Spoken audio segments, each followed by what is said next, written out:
Repetitive tasks like sending reminders for payments that are due are time-consuming. Workflows help in automation of these tasks, which saves you time and gives you peace of mind that you are not missing anything. We will go over the different types of workflows you can set up in QuickBooks Online Advanced. We will also show you how to set up a workflow.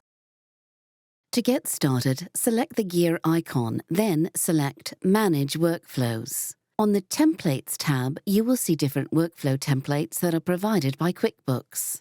You can set up a workflow to remind you and your team to pay your supplier bills that are about to be due. You can notify your customers that they are late on their invoice payments or they have upcoming invoices to be paid.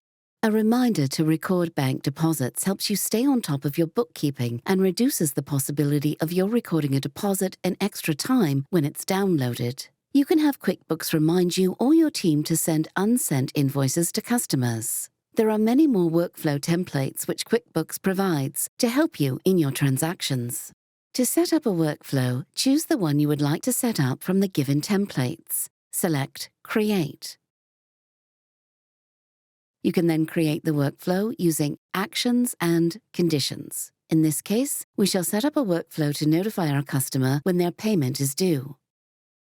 Give your workflow a relevant name. Select Send Reminder from this drop-down menu.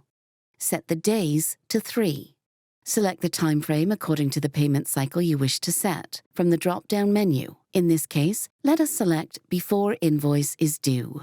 You can also ensure that your customer receives a reminder through email. Please note that QuickBooks will send the message to the email address you have associated with it. You can customize the subject and message of the email. Now that you have set up the actions required for the workflow, it's time to tell QuickBooks about the conditions that trigger the automated reminder. Let us select Invoice Payment Status from the drop-down menu and select Unpaid.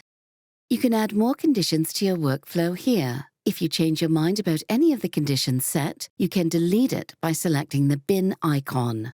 Once you have checked on the actions and conditions that you have chosen to trigger your workflow, select Save and Enable. Now you are ready to set up your own workflow.